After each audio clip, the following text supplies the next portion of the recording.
It is wonderful to welcome the Canadian country music duo Flaysher to the show. They are based in Alberta, and their names are Brad and Ryan, and they are brothers.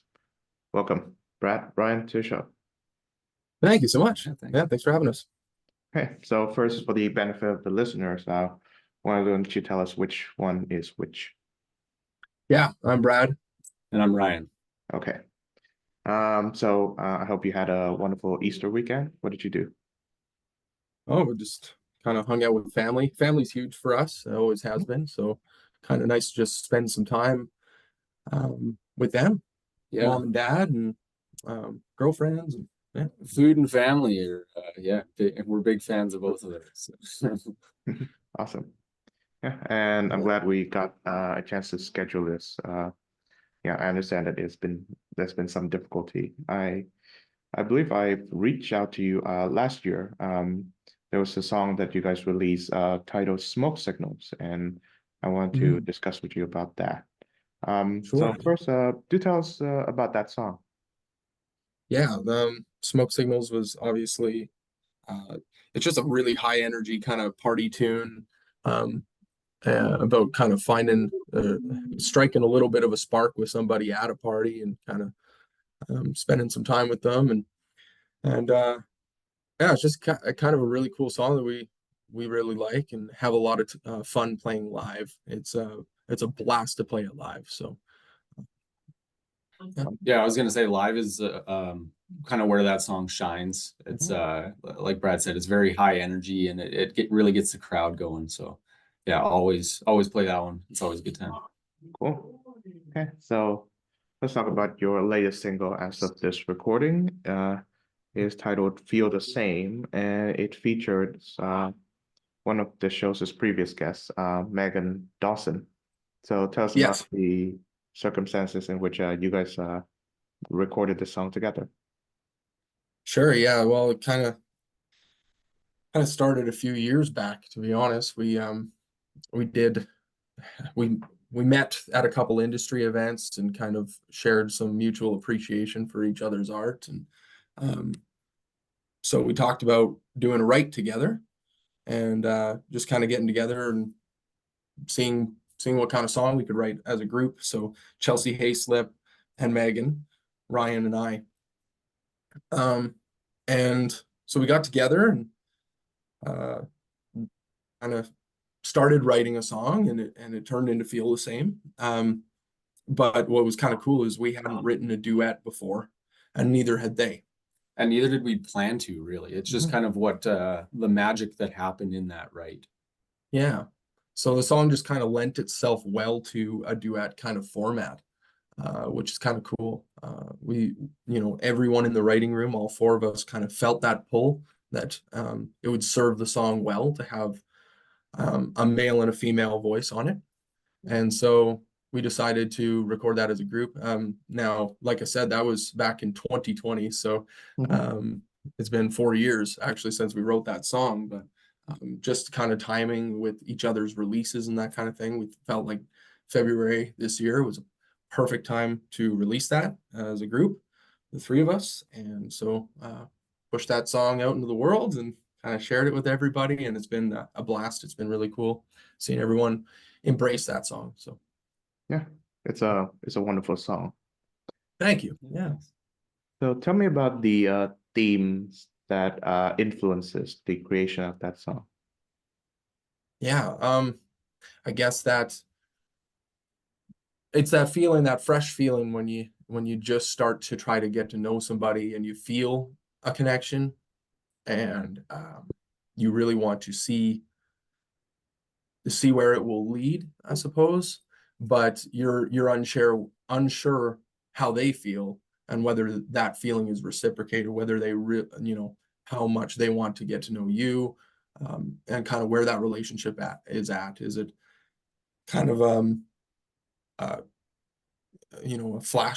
flashbang, I guess, of a relationship, or is it more of like a long lasting, slow burning kind of relationship? And I think the moment that you catch feelings for a person, it makes it harder to try to figure out how you should act about that. And I guess that song kind of captures that feeling of like the importance of trying to come across the way you intend, I guess. And yeah. Right. Okay. Ryan, anything to add? Yeah, not really. I think Brad summed it up quite well. Yeah, we just really tried to capture the raw, honest emotion of a budding relationship, and just trying to, yeah, just like see where the other person's at. So, to what extent is the subject matter based on your own life experiences? Great question. I'd say heavily. Yeah.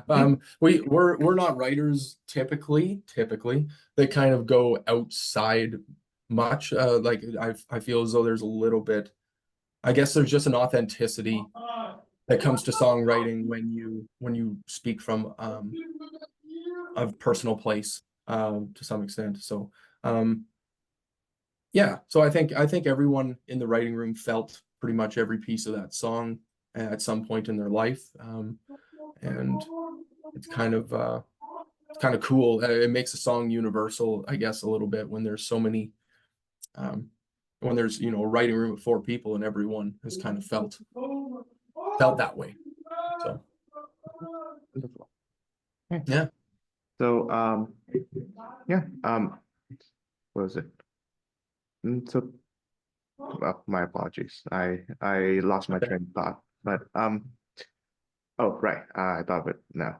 So, since this is a male-female duet track, I wonder, from your experience, do you feel that there's a difference between the way guys fall in love versus the way girls do?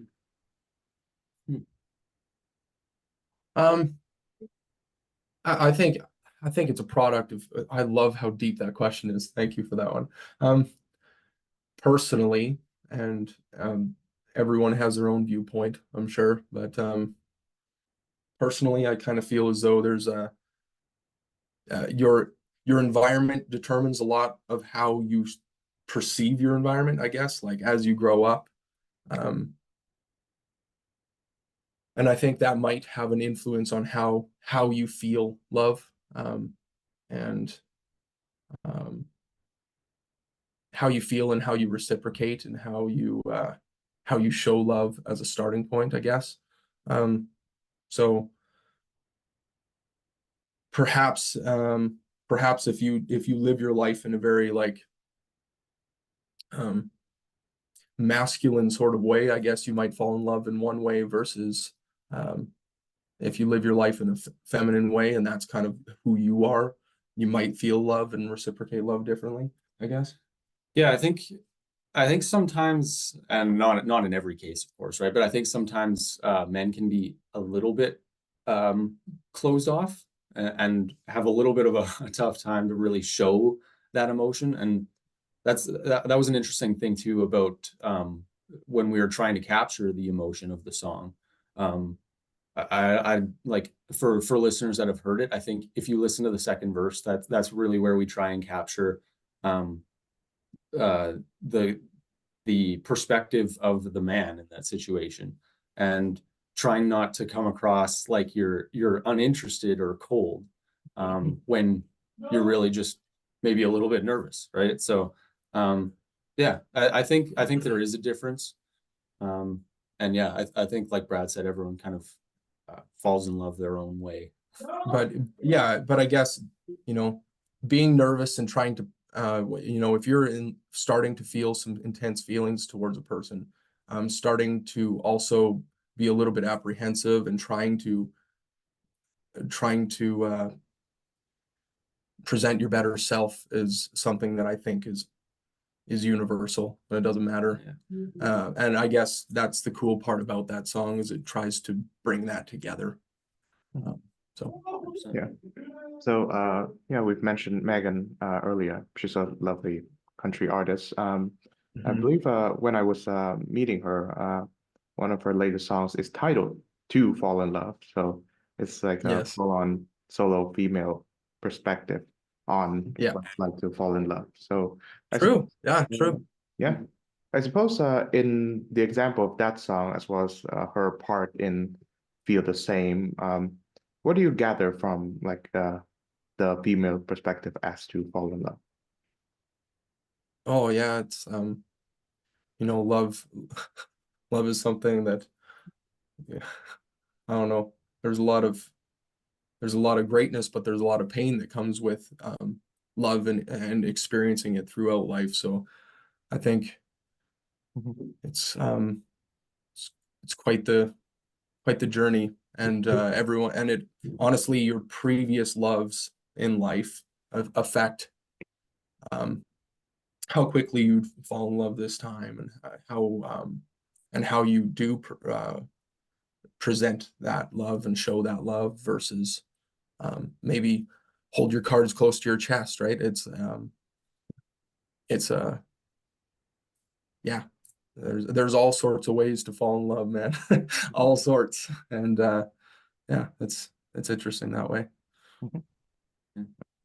Anything to add, Ryan? Not really. Yeah, I think I think Brad summed it up, honestly. Mhm.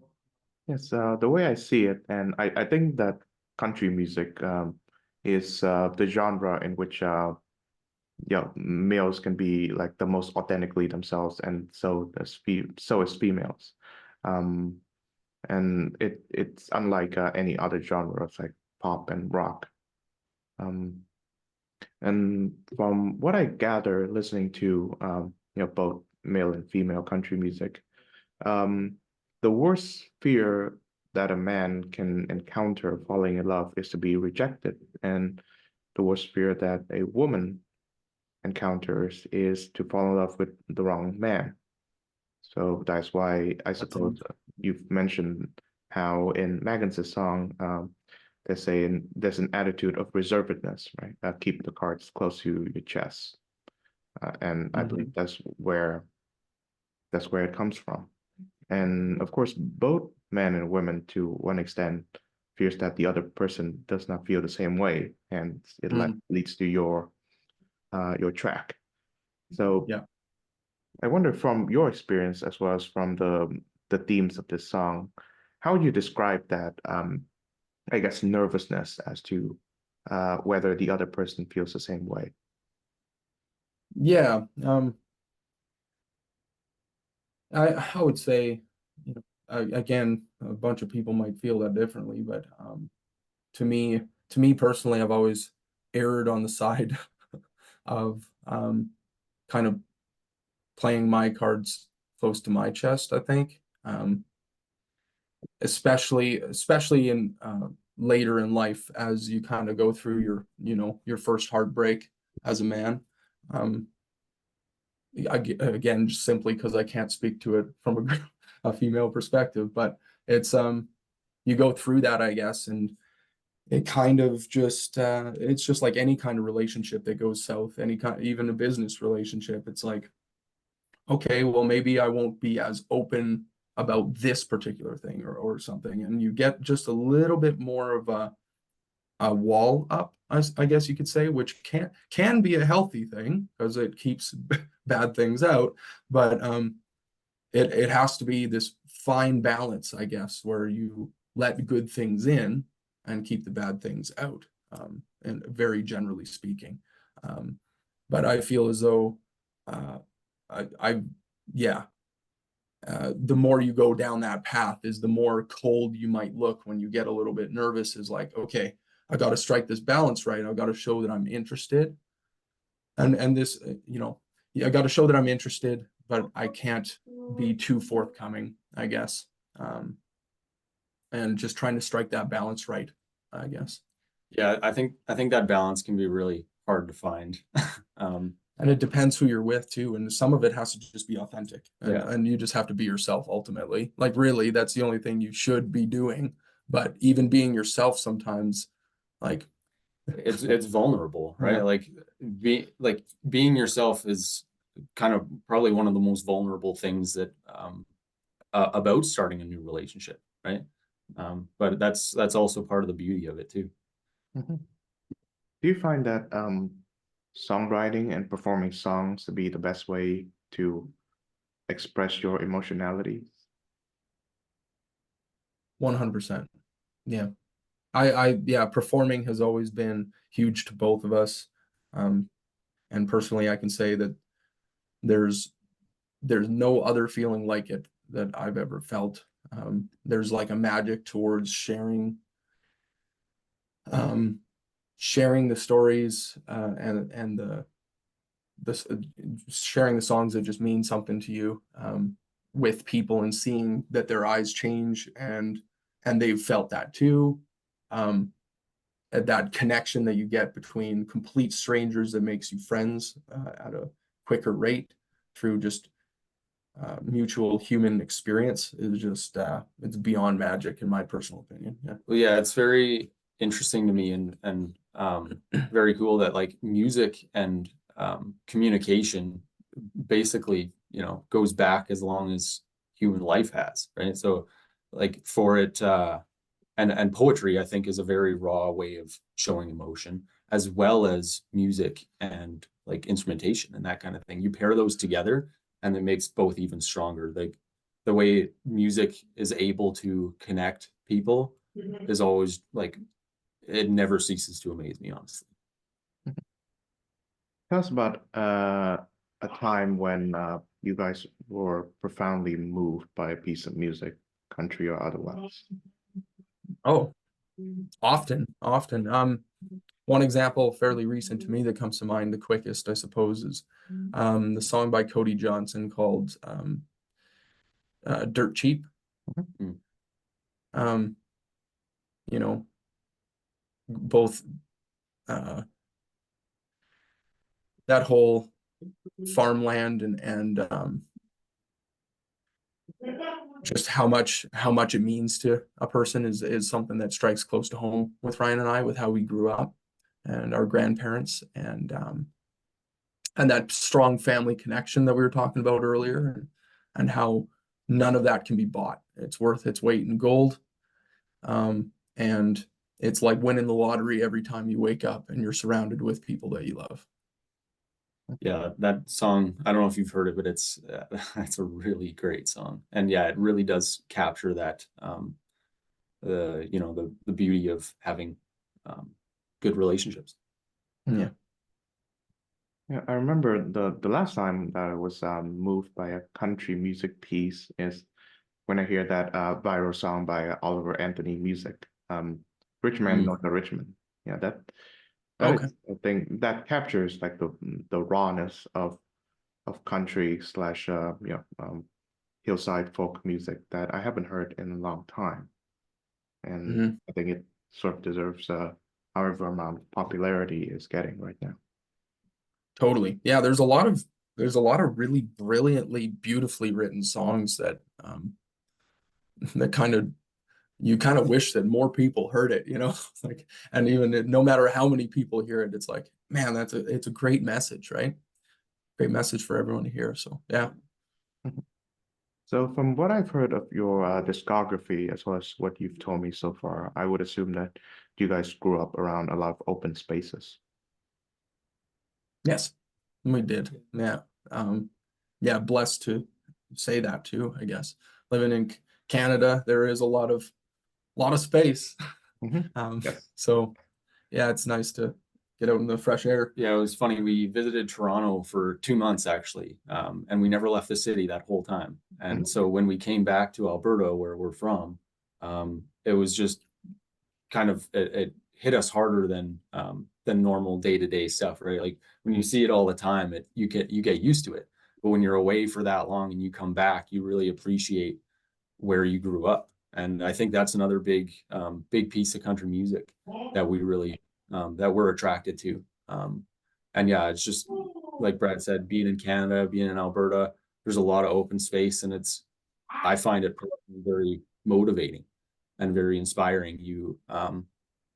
I think having a good connection with nature and your environment, I think is very important for art, um, and being able to effectively, you know, create your music. And also just just your soul too. Like even if you're not creating out there, just to kind of get reoriented, I guess. Mhm. Yeah. So I wonder if being outside of nature inspired you to write your songs as well. Yeah, actually, like oftentimes, weather permitting, Ryan and I will go out and start a song outside.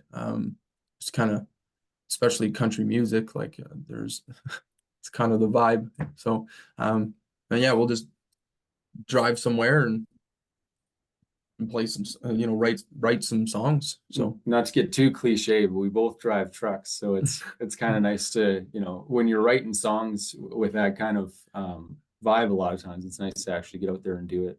And yeah, find a spot that, like I say, makes you feel inspired and grass and gravel and yeah, dirt like, and blue sky and it's tires spinning. it gets your creative juices flowing, right? Yeah. So tell me again about your day jobs. I'm in IT for the city of Airdrie.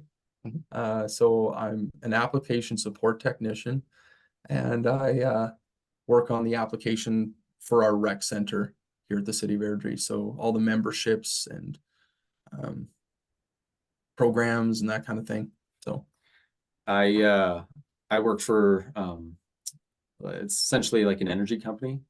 So I'm an industrial mechanic or millwright, I guess some people call it.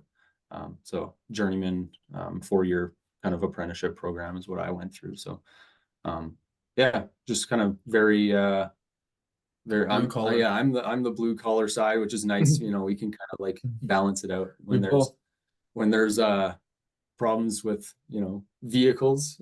I'm the guy. When there's problems with anything else, Brad's the guy. Well, we both grew up on construction sites working for Dad too. He was in construction, so I still got a taste of blue collar. Trust me. Oh, yeah. Okay. That's Well, nice. it's still nice. Like every once in a while, we'll still go help Dad. Like Brad was saying, family's That's true. a big Yeah. thing for us. So when family needs a hand, They send the bat signal and we all come out.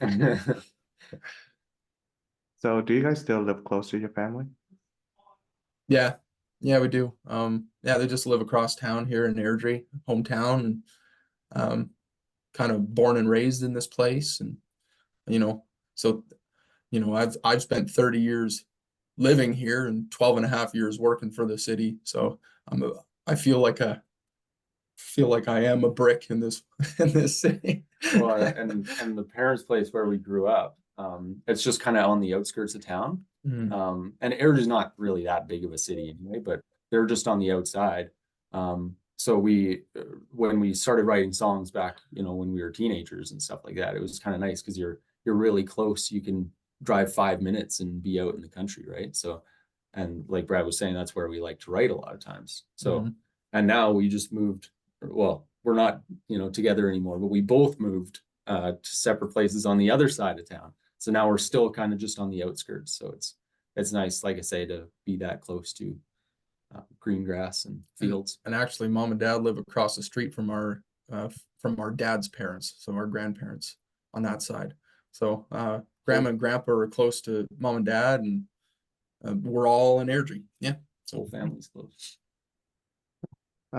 So the cover of your single "Feel the Same" is an image of the inside of the car, so behind the wheel. So I'm guessing driving as well as being behind the wheel factors a lot in your life experiences. Yeah. Yeah. Yeah, we've done a lot of driving. Yeah, I think it was actually Ryan's white Chevy. Yeah, I got like an old truck too. And that was actually my first truck. I just couldn't bring myself to sell it. Another little country theme for you. But yeah, we know a lot of people that grew up kind of driving those old trucks, and so we wanted something again that was fairly universal. I think when people see that dash, if they know what vehicle it is, or if they've ever been in one, it kind of sparks, again, their own experiences, right? And it makes that even the cover art of the song very universal. Yeah, I think it adds like a timeless element to the love that you kind of subconsciously feel when you look at the photo. A little bit more of a timeless kind of classic feel. And with the mountains in the background too, like we live quite close to the mountains. We only had to drive, an hour or so out of town to get that shot. So it's nice. Again, like the mountains are a very big piece of who we are. So it was nice to incorporate that too. Mhm. So would either of you like to draw a connection between driving and falling in love? Yeah, I guess it's choosing your path, right? And like a lot of falling in love is who you let yourself fall in love with too sometimes. There is a little bit of just driving forward and searching for the person out there and being the person, I guess, and driving your life in a way that makes you a good partner and drives you towards a good partner that will be a good fit for you. So I don't know, that's kind of how I would say. One thing I really love about the connection between driving and relationships is I find when you find yourself with your partner or like a new relationship, and you end up and you're on your way to a destination, but you haven't reached it yet. I think a lot of really deep, beautiful conversations come out of long trips on the road, right? Like what else do? You can't drive and watch a movie, right? You're kind of forced to, to actually sit there and pay attention to each other in a very what's the word? In a very if the passenger doesn't pull out their phone and scroll on TikTok. Well, there is that. But yeah, I find a lot of really great relationships start from, some highway miles and True. And some, some scenery. Mhm. Yeah, I've watched a handful of road movies, and they're always the best, whether it's like a buddy comedy or a romantic movie. Yeah. The relationship Yeah. always become better at the end. Totally. 100%, Yeah. It's true. Do you believe in the maxim of it's not about the journey, it's not about the destination, it's about the journey? Yeah, I do. Like, yeah, I do. It's a long journey, right? And there's several destinations like I think a big part of it is also the destination that you set out for. Like if that makes any sense. Like you don't necessarily have to hit that destination, but you have to at least point yourself in a direction that you think is going to be where you want to go. Yeah, I think it's good to have goals that are kind of little stepping stones along the way to that bigger goal of that destination, right? Like I think without having those, I don't know, I think with having those goals, I think it makes that that journey more Fruitful. Yeah, there you go. I like it. But yeah, like I don't know if I made my thought clear, I guess, is what I'm saying is like it's not about reaching your destination, but choosing a destination to at least start your journey is a important piece of having a beautiful journey. But in the end, it is true that life is not like literally if you look at the whole like continuum of life and it ends, it's not about that piece. Right? It's about all of that. Right? And I guess in a sense, it's about little mini destinations along the way, right? Like you said, you gotta, it's important to have goals and try your best to reach them, but yeah. But adaptability and resourcefulness, right? Yeah. Right. So if you weren't country musicians, what kind of work or life do you picture yourselves to have lived? Well, I don't know. I think so many different beginnings to the journey would have ended toward like, and we would have found our way to music. I honestly do. I think it's just kind of who we are, but I guess I would picture myself probably unfulfilled if I'm being honest. If I wasn't, if I didn't create personally, it's a big piece of like, I guess, pay it forward for me. Like growing up, listening to musicians, it shaped my view of the world through the lens of the art that we consumed when we were kids growing up, and even young adults and throughout life in general. And I feel as though being an artist is a little bit of a pay it forward, because at least for many, many years, as you trudge down the path of being an artist, there's not that much glory ultimately. It's not like, fame and fortune right off. You just write a song and you're one of those artists, right?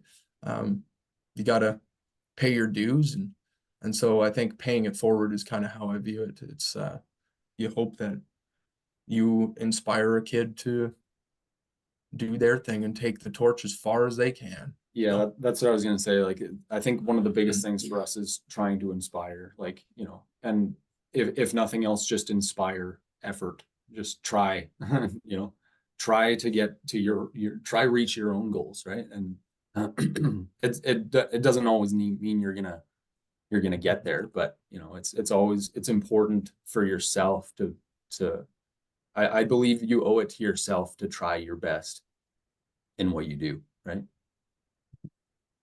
So when do you feel most fulfilled as an artist, as a musician?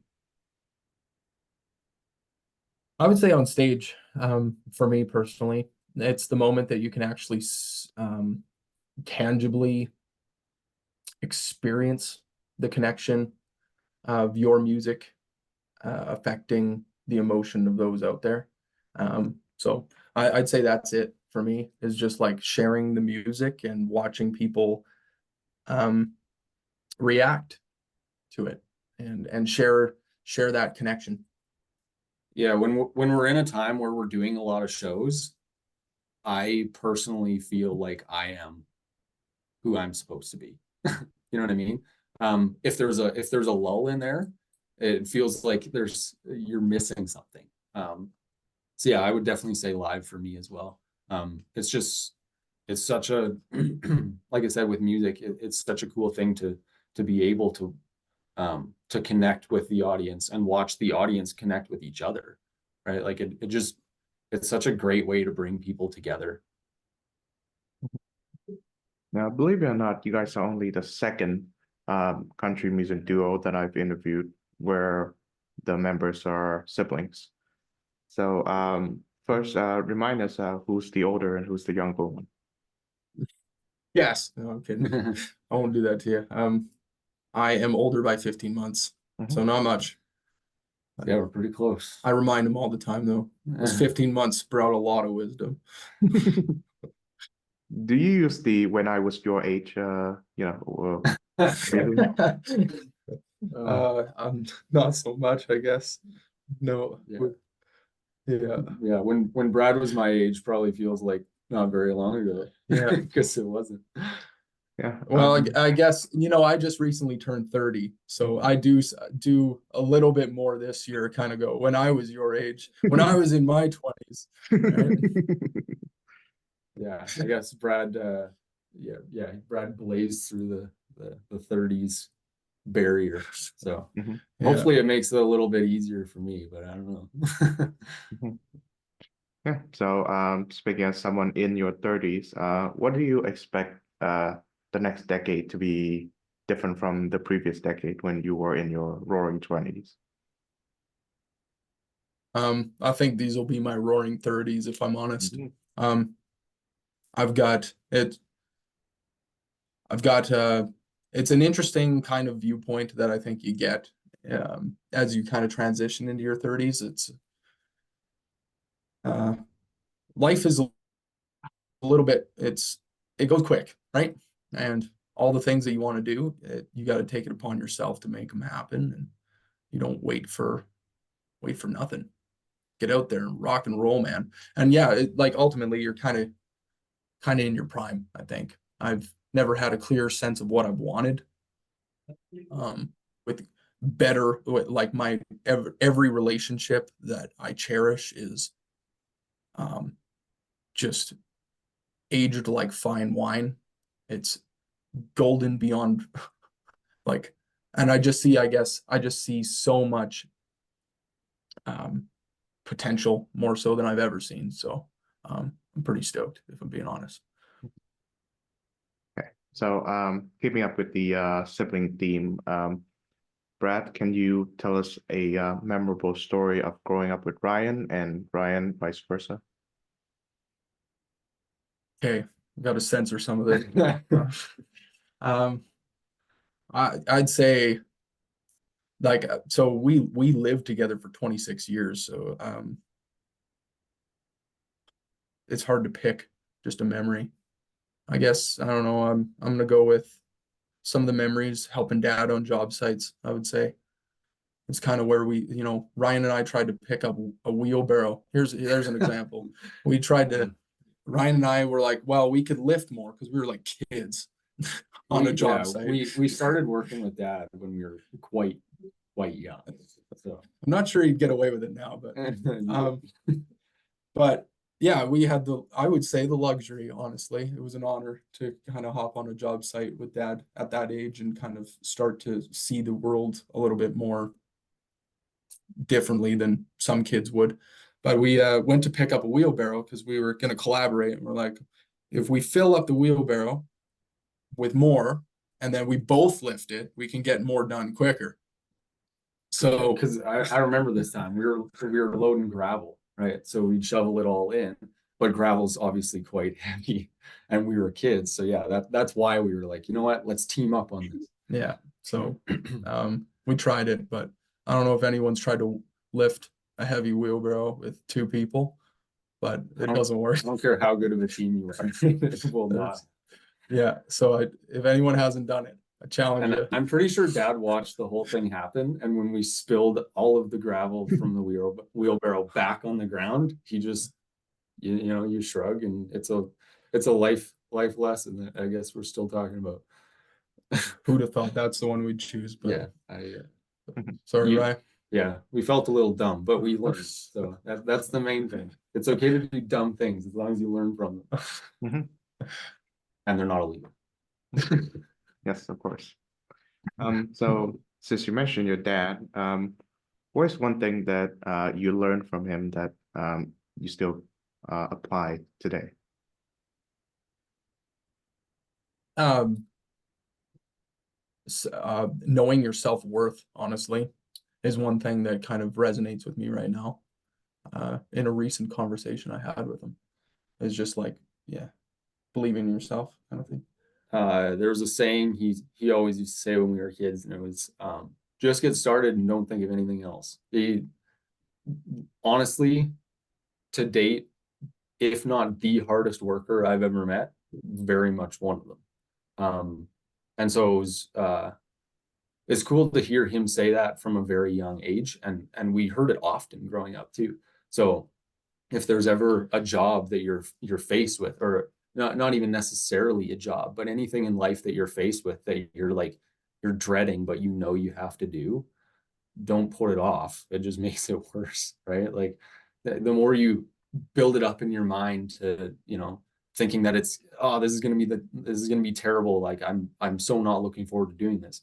If you just spent that time hopping in it with both feet, you're going to get done it faster. You're going to have more pride at the end of it because you achieved something that you didn't think you could, or you just really didn't want to do. There's yeah, I guess I'll leave it at that. Anything to add, Brad? Yeah, like I said, just like recognizing your gifts and what you have to offer this world and fighting for it was also strong with dad. And like I don't want to leave mom out of this too. They've been together for a lot of years. They're still together, and mom has been a a beacon of light in all of our lives, showing a lot of care for the world. Um, um, so yeah, like what it's so hard to sum up what we've learned from both of our parents. They're genuinely some incredibly amazing human beings. So. And one thing that I think we'd be remiss not to say is fairness, honestly, fairness to each Yeah. other. Yeah, We it's part of what made this work we so far. just actually had this conversation again with dad a little while ago, because he said to us, I raised you guys that so that you would understand fairness from a very, very young age. And this is an interesting little, I guess, like you were talking about a story from our childhood. There were several times, like, when you have one chocolate bar and there's two of us. He'd go, okay, well, we only have one, but one of you can split it and the other one gets first pick. So you don't get to, chop a little bit more and then take that one, because then, like then your brother's going to get the bigger piece. So it was very interesting for him to remind us of that at this age too, that, that was how you were brought up. It was like everything was as fair as you could possibly make it. And that's how things should be. Yeah, it fostered empathy essentially. Because like when you go to cut the chocolate bar, you look and you're like, how would I feel if I got either side of this? And yeah, it's just, again, it has to be simple for kids, right? And yeah, this was, this started when we were like, before I can even remember, honestly, like it goes back as long as my memory serves me. Isn't well. Yes, I remember that my dad taught me, well, amongst many things, well, to learn many languages and to, not to forget to treat others fairly, even though they may not treat you fairly. English is not my first language, so I think the first one at least pays off. Yeah, absolutely. That's cool. How many languages do you know? So far two, but I'm learning at least two others. Oh, that's awesome. Yeah, good for you. Yeah. So to what extent do the music tastes of your parents influences your own? Quite a bit. Yeah, quite a bit off the beginning. Like again, tight family, right? So what they listen to, we listen to, and we're exposed to, and we listen to a lot of Meatloaf and Bryan Adams and Bruce Springsteen and Bob Seger, and then on the countryside, like if we weren't listening to like a mixtape, essentially, we would be listening to the '90s country radio growing up. So Alan Jackson and Tim McGraw and all of that still, like, whatever you listen to when you're that age, you're just such a malleable soul, I guess. So it will forever influence you to some extent. So I would say, yeah, it influences us. Yeah, and I guess going back to I guess the connection between music and driving and that kind of thing, we spent a lot of time like when we weren't in school as kids, dad would take us, like we were saying, to job sites and stuff like that. And when you're on your way there, we were always like, pushing the tape, like the little cassette tape or whatever, right? And yeah, we definitely grew up on a lot of 90s country, classic rock, and that kind of stuff. And I definitely do still believe that plays a big part in the music we create. What do you believe are the qualities necessary to make it in the music business? Perseverance. It's really the main one. And just like loving what you do. Yeah. Like really, you really, and it doesn't matter what art. I'm going to speak for all art forms. Like, you really have to love it. The process of creating and sharing with the world. So I think those are the main things. I would agree. Yeah. Yeah. Um, How do you find and maintain inspiration in your creative processes? I love talking to people, sharing stories, hearing stories, um, and trying to find that universal feeling at the core of the conversation, I guess. So a lot of our best co-writing sessions start with great great discussions about life and viewpoints and where you're at and who's important and who's not. And definitely other music too. You can always find inspiration in art that others have created too. Like it can often remind you of your own past experiences that you can then write about, which makes it entirely different from the song that inspired you. But there is still that connection, which I've always found kind of cool. Yeah, that's wonderful. Well, I certainly hope this one, contributes to your fountain of inspiration somewhat. Yes. Yeah. So going back to Feel the Same, the song that you did with Megan, was there any particular conversation or conversational topic that uh contribute to the creation of the song? Uh, I can't remember, to be honest. You're asking me about 4 years ago. My memory's not that good. No, like I can't recall like how that conversation really started with what we were gonna write that day, or ultimately, I don't know. Like she's got maybe subconsciously, like she's got a very, very sweet voice, right? A great voice. And so I think there might have been subconsciously a little bit of a thing for me, is like it'd be nice to hear that voice in the song that might have inspired it to become a duet. Um, I do think a lot of it was probably subconscious, because looking back, it was like Brad was saying earlier, it was our first write as a group, right? So you're writing a song about a budding relationship and the uncertainties. Meanwhile, you're currently experiencing it. You know what I mean? In a bit of a different way than we wrote about in the song, but it all ties together, right? Like you're kind of meeting new people essentially. We didn't know each other very well, and your songwriting is a very vulnerable process, talking about your own past relationships and that kind of thing. So being vulnerable in front of new friends, right? Like it is definitely something that I think, like I said, probably more subconscious than anything, but I do think it's a big piece that played into that song's creation. How close are you to the Alberta country music scene? very close, heavily involved in it, and I'm proud to be so. Yeah, CMABs are a big piece of our story. Like, we'll never forget our first Country Music Alberta and CCMAs that we went to, because we hadn't even released a country song yet, but we were there and we went full delegate and walked around and met everybody, and so yeah, it's a big piece of who we are as country artists, and just sharing a passion with some amazing individuals that blaze the trail in so many different ways. Very versatile group, gifted group, and proud to call them all our friends. Yeah, it's a very great group of people. And it was interesting this past year at CMABs. Actually, it was just, I think, last month.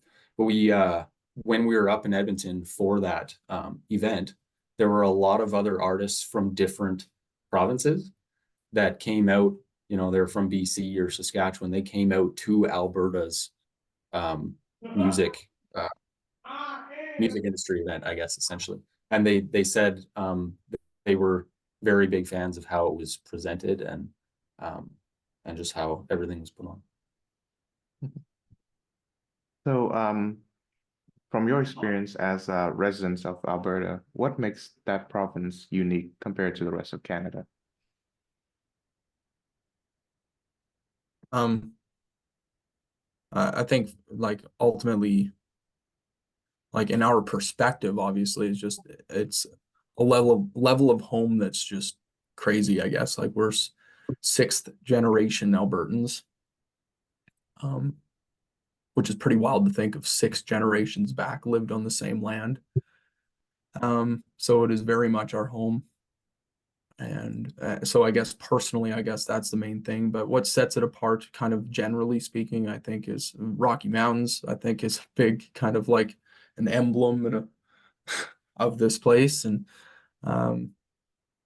I think some fast growing cities. It's a great place to live, great community.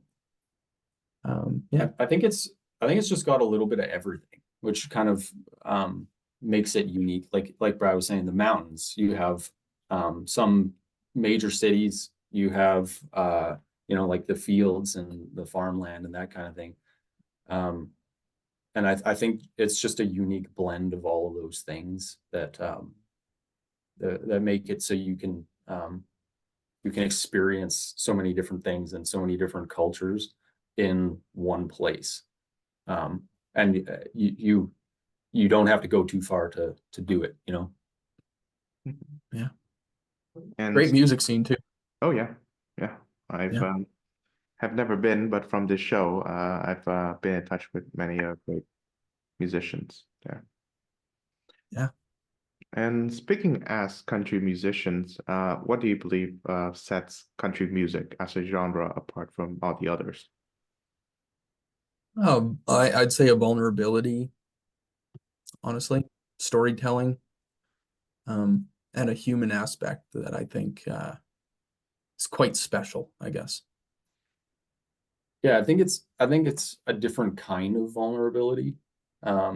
There's definitely a lot of vulnerability in all genres, I think, but I just think country's a little bit more open with the vulnerability. I think there's a lot more like metaphoric content in pop and rock and that kind of stuff, whereas country is like It's blunt, pretty yeah. direct about vulnerable experiences. But yeah, definitely. And when we say vulnerable, I think it's just like ups and downs of life, right? Yeah. Like the triumphs and tragedies and loss and just like an underlying optimism too, that is like that's what makes like it's the down days that make the bright days just so much cooler. And like I think that's just a beautiful aspect of country music. Yeah, the optimism is definitely what kind of Draws us for it. Yeah. that pulled me in first. But yeah, definitely the storytelling, yeah, is a big one, I think, in country. Yeah, another thing I guess I would add too is the relationship to a work ethic. Personally, this may just be me kind of thing, but in pop music especially, it's like, man, look how I don't try and things just work for me that element. Whereas country is a little bit more about, no, I earned every dollar, I worked every day, and what I've got is what I've earned, and I'm proud of that. So I think I very much, that is a huge drawing card for me. I think it's also even in the instrumentation too. For me, I find like, you get like you get guitars, you get like they're obviously different artists do it different ways, but you get a little bit more of the real instrumentation, a little bit less of like the programmed stuff. And obviously there's some influences of pop and country as well, but yeah, definitely for me, I think a little bit more of that raw instrumentation. And there's nothing wrong with that. No, but like we're just live band guys. Like we've been playing live shows for 15 years. And so that's where our heart's at, I guess, is 4 or 5 guys on a stage playing their heart out. So yeah, like we listen to all kinds. We listen to like pop country sometimes too. But yeah, I think for me personally, I'm definitely I lean towards a little bit more of like the like Brad was saying, like the Cody Johnson, Cameron Marlowe kind of stuff. Mhm. And speaking as well, humans, to what extent is being open and honest about your emotionalities a good quality, I suppose, compared to a more stoic ethic?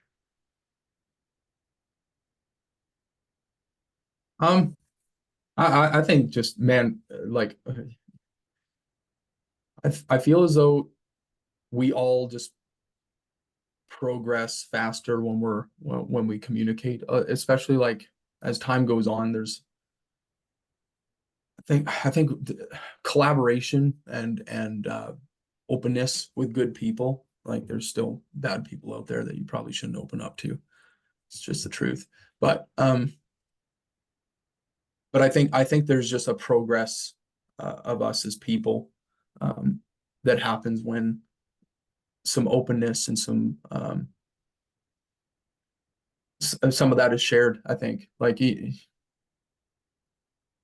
you're yeah, I think I'd sum that up. I think too, there's with everything in life, everything's a balance, right? Like I think there's a time where it is ideal to be a little bit more stoic, but there's also times where it's ideal to be able to open up with people. And I think, yeah, everyone's kind of got their own balance. But like I was saying before about like the, just get started and don't think of anything else. That's a little bit more of that stoic mentality. I think it can help you get through hard times when necessary. But as far as connection with people, I think there's definitely you don't want to be too stoic, right? And ultimately, I think it also shows a little bit of confidence when you are a little bit more open. Depending on the situation, of course, but like being confident in who you are and being able to like just talk about some similarities, differing opinions even. That's, those are the hard things in life. It's not staying silent in a corner. It's not. So, Well, one final question. What does music mean to you? music means freedom to me. Yeah, I thought you were going to expand on that. That's all.